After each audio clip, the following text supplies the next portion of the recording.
Hey all. It's going to be a shorter show than usual this week. It just didn't make sense to keep splicing episodes together from separate recording sessions. Basically, we're just doing one act this week. So no commercials, no promotions. We just want you to enjoy the show, and I will be back next Sunday, August 21st, with the next episode of What Is Not, and then again on August 28th with a full-length episode of Cautious Optimism. See you guys soon.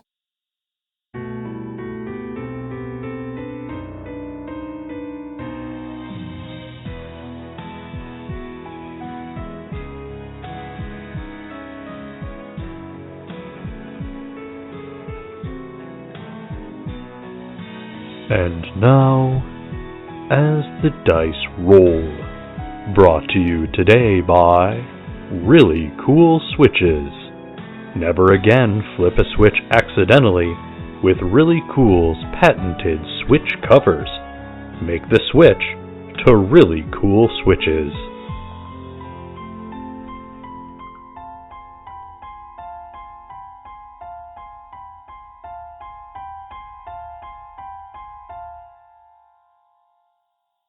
Previously on Cautious Optimism. A chunk of the ship that exploded collided with Cautious Optimism. I'm trying to reroute the power from the nuclear reactor to the engines. I am not detecting any life forms in sickbay. Oh, my ferret. We need to get these people to the sickbay as soon as we can. I don't think there's anything I can do for the organisms in the engine.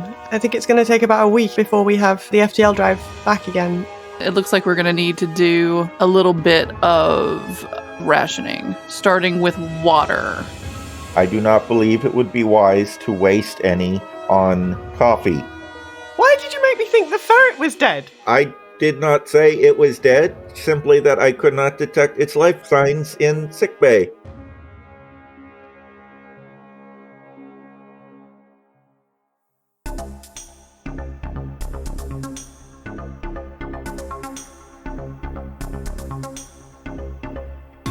Hello, Cautious Optimism. Aurora Borealis Shand. A human woman. I'm not interested in selling this ship. She has a huge smile on her face. She's very important to me. Hank Crawford. Engineers. Bad news, good news. Bad news, fuel leak. Coming and going from the spaceport. Good news, I found duct tape. Kyan Brunt. A Mator. I am a doctor. A 9-foot-tall, 4-armed creature. I don't care if they call me, hey you, just let me do my job. Rico. Humanoid. I'm observing you. Cat person. It's for science. Liliana. An Evo. I don't know if you know, but I'm famous. A species capable of psionic powers. We are going to be the best of friends. Thank you, Cautious Optimism. Welcome to the station.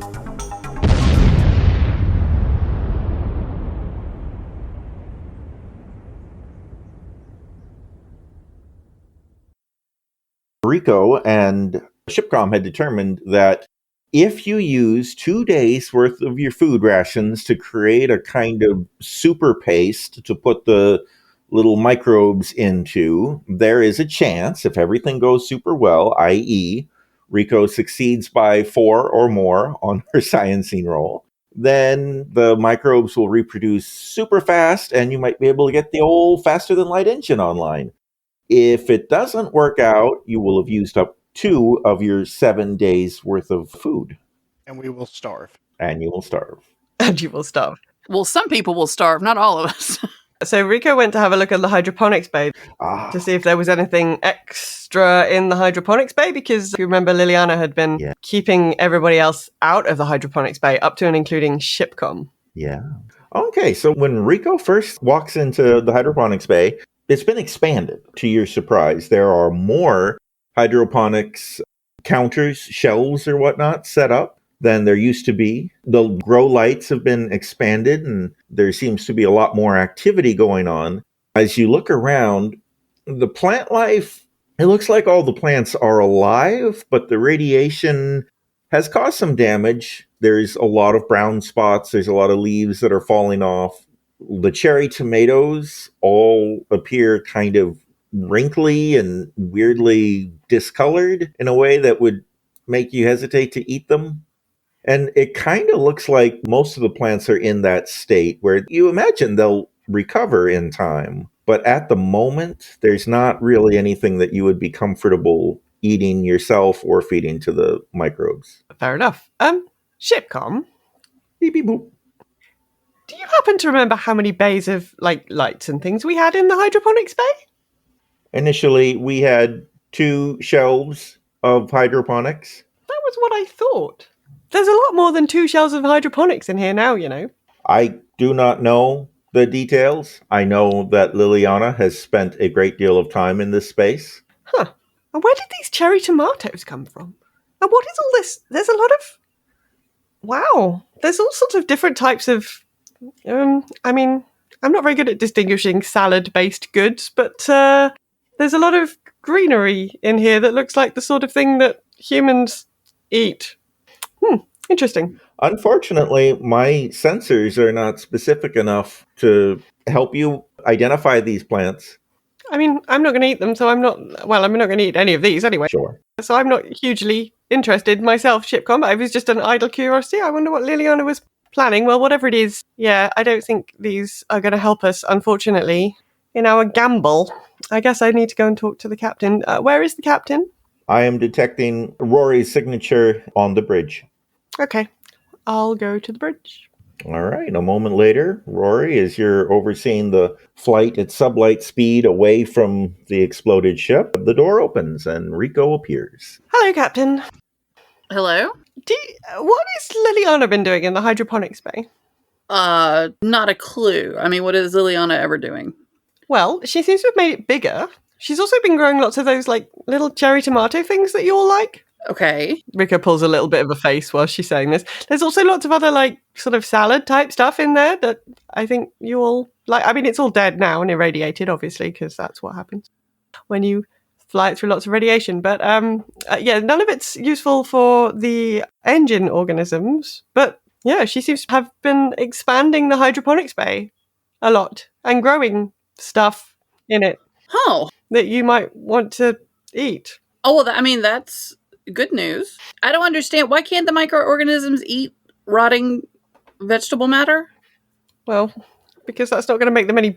I mean, giving them difficult to digest rotting vegetable matter isn't going to make them feel any better, is it? Well, I mean, we might have to survive on it. I mean, basically, we have a bit of a choice to make at this point, Captain. I can separate out the living organisms into their own nutrient bath and create a sort of suitable nutrient bath for them using a couple of days' supplies worth of rations. If I'm lucky, that might mean that we have the FTL drive back online in a day, but I might not be lucky, and that might mean that we have 2 days, well, anywhere between... So it might be that I can improve it a little bit and we get the FTL drive back on in a couple of days and we don't run out of rations completely, or it might not improve the FTL situation at all, and then we have 2 days without rations. I am going to make the executive decision that it's worth the risk, because technically we could go for weeks without food and survive. We won't be happy. Rico's staring at you in this, like she looks horrified, absolutely horrified right now. I mean, we need water and we need air. After that, we can figure it out. If anything, we can put ourselves to sleep to not have to deal with our immense hunger. Not asleep like the big sleep, but just unconscious for a little while. Okay, Captain, I'm glad you specified. Nobody will be eating the ferret. Well, I'm glad the ferret is not caught. Nobody can eat it if they can't find it. You know what? You might want to hide the ferret, and only you know where the ferret is. I mean, it's an invisible ferret, Captain. It's quite well hidden right now. Humans are very, very not discerning when hunger hits. So I just would not want anything to happen to the little guy. I mean, at the moment, I don't know where it is, Captain. It's loose on the ship somewhere. Okay, well, I hope you find it before a hungry Hank does. Yeah, also, I think that what we need to do is also lock up the coffee. Because, each and every one of us is going to try and sneak and make some coffee. How do we lock up the coffee so that none of us can get it? Well, I mean, you can lock up the coffee so none of the rest of us know where it is, Captain. That would be straightforward. Okay. But you will know where it is, because that's how that works. I will lock up the coffee. You lock up the coffee pot. Oh. That is a neat plan. And while this conversation is going on, Hank is trying to get the coffee Is Hank making a pot of coffee? Or? No, Hank is trying to get the coffee grounds. Oh, okay. I mean, that's easy enough to do since they haven't been locked up or whatever yet. So, Yeah, and we're on the bridge. so is Hank walking out of the break room with all the Folgers containers? I don't know how many containers there are, but he does have the fullest container. Okay. And he will ferret away in engineering while simultaneously putting a pinch of it between his cheek and gum. That's easy enough to do. I've never tried coffee between my cheek and gum before. That's something. I've sprinkled it on yogurt. It's a real eye-opener, actually. I bet. I bet it's something. Yeah. Then I guess Rico's going to go and find the coffee pot. All right. Did you leave the coffee pot or did you just take the ground coffee? I just took grounds. Okay, so Rico's going to go pick up the coffee pot, go hide the coffee pot somewhere, and then go and also have picked up a couple of days' rations and start preparing her nutrient bath for the engine. All right. Does anybody else on the ship know that is the plan other than her and the captain? Because I feel like there's other stuff that some of us might be able to contribute that would help your role be more successful. I mean, are you guys discussing it? Is Rory having some kind of staff meeting or whatever? Or? I imagine once everything is stabilized, we would have the staff meeting also to announce that I've hidden the coffee. So we'll have a staff meeting. Okay. Before the staff meeting, though, Kyan, you're in med bay. It's been a little bit of time. And the Captain Melmar calls out to you. Hello? Where am I? Hey, you are in the sick bay of the Cautious Optimism. Oh, that's great. What's the Cautious Optimism? It is the ship that is currently drifting in space because it's been irradiated when your ship blew up. Oh, well, thank you for rescuing us. I'm sorry for any damage or inconvenience. This is a Tuesday for us.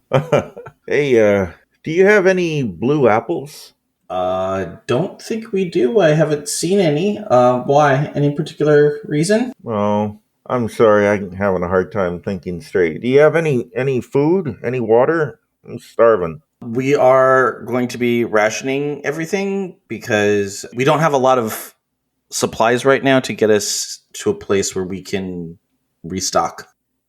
No.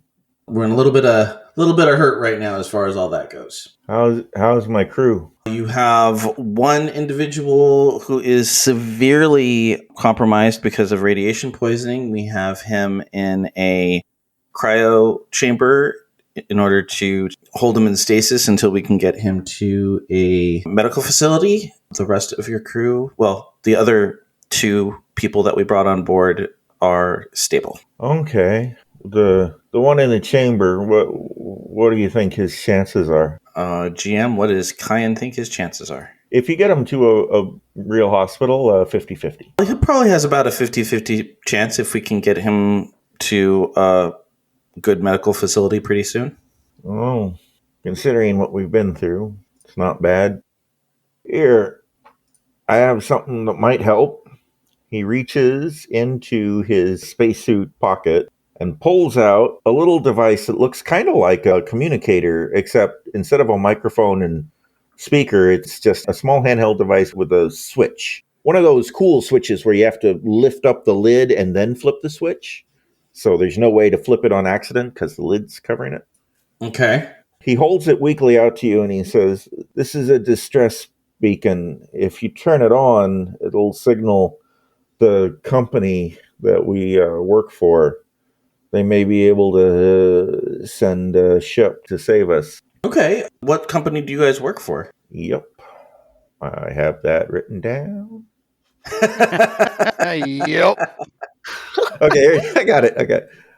We work for the Lightspeed Plus shipping company. Excellent.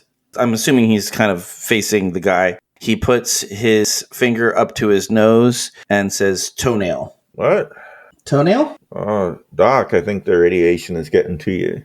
Not making any sense. Okay. Just checking. We're all good. Well, anyway, I think I'm probably going to sleep somewhere. Yeah, that would be good. Thanks again.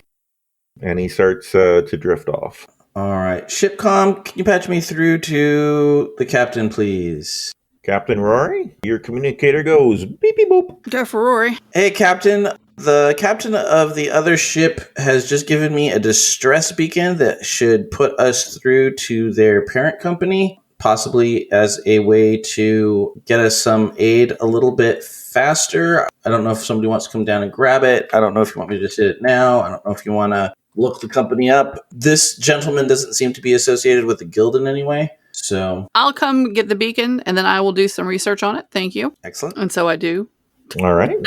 That's easy enough. Oh, exciting. Do you want to use your brand new internet skill to research the Lightspeed Plus shipping company? I mean, how could I say no? All right. I rolled a 5. Let me pull up my sheet to see just what sort of a success it is. Yeah, that sounds like that's a good roll. It's a success by 9. Wait, is this computer operation or research? Well, this would be research. Research, right? Because I had to have computer operation to get research. So that is a success by 9. Success by 9. Okay, well, that is a really good success. The Lightspeed Plus shipping company exists outside of the League. It literally has no presence inside of League space. It is essentially its own country. It's a megacorp. It's such a huge megacorp that it basically has its own laws and its own police force and its own rules. It is known to be ruthless. It is anything for profit. It will ship anything you want if you're going to pay them. It doesn't matter if it's illegal, doesn't matter if it's slaves. It's basically just whatever it takes to earn a buck. And they've been very successful. They're also known for being ruthless with people who try to take advantage of them, or if they feel like someone has done them wrong. There have been some very shady incidences where people have disappeared and nefarious things like that. Interesting. I walked down to the med bay where the captain is. All right. Whoosh. The door's open, and there you are. Captain. Hello. Hi. So I've been doing a little research on your employer. What's my reassurance? I kind of have a feeling I'm going to hit this distress beacon, and just to save money, they're going to come fly over here and just blow us all up. Why would they rescue you? Look, honestly, one captain to another, yeah, maybe. They might. Me and my crew have done good for them in the past and made money for them, and that usually wins you a lot of respect with the LSP. But you're not wrong. If someone shows up here who's in a bad mood or wants to make an example, I mean, we did lose our ship and we lost our cargo, and they're going to be really upset about that. So yeah, it's a gamble. I'm going to go ahead and hold off on this for right now. Where were you all headed? We were on our way. Hold on. I have that also written down, but I brilliantly wrote them down in different files. Strangely enough, it was Galaganar. Yeah,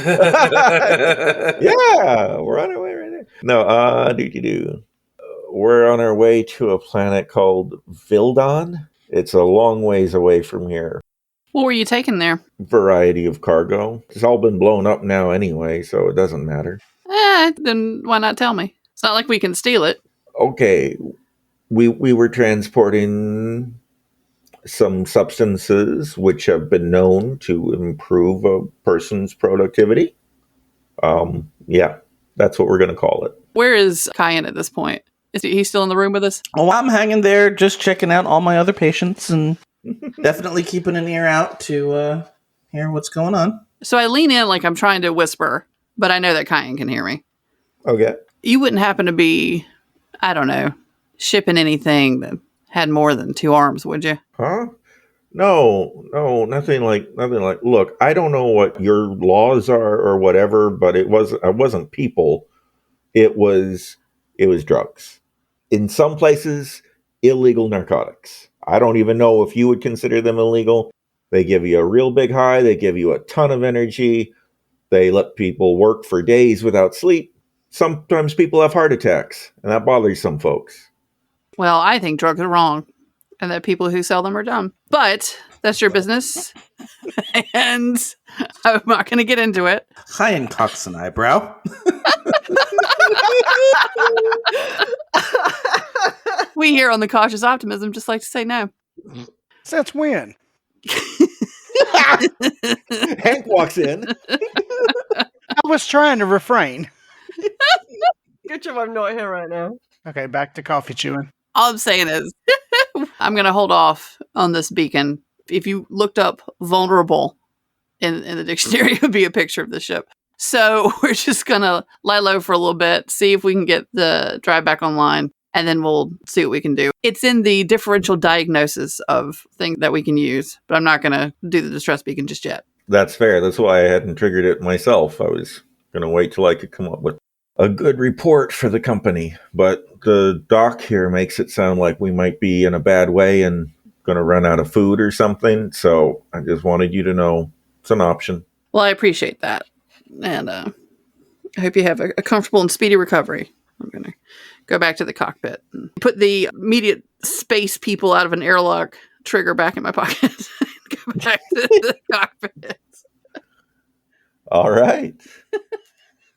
Okay, so we're getting to be about quitting time. And I think we're going to end the episode right here. The camera starts out zoomed in on Captain Rory's face as she's struggling with the decision of what to do to deal with this situation. The camera zooms out to a beautiful shot of the Cautious Optimism flying at sublight speeds. There's a big hole where the shuttle bay is. Little whiffs of pieces of hull kind of leave a trail behind the ship as it flies along and slowly disintegrate. Not like actually disintegrating, just little pieces of particles from where the hull breach is.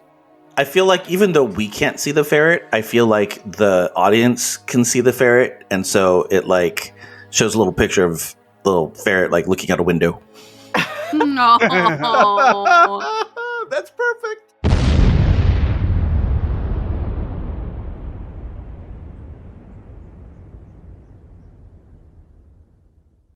Next time on Cautious Optimism. That was a really good nap. Why am I in sickbay? So Rico's tapping her fingers on the table, looking basically like an addict that's in some form of withdrawal. These are notoriously bad dudes, so I don't want to use this beacon unless we have to. We are on a mission from the Guild, which puts us as a Guild ship on a mission outside of League territory.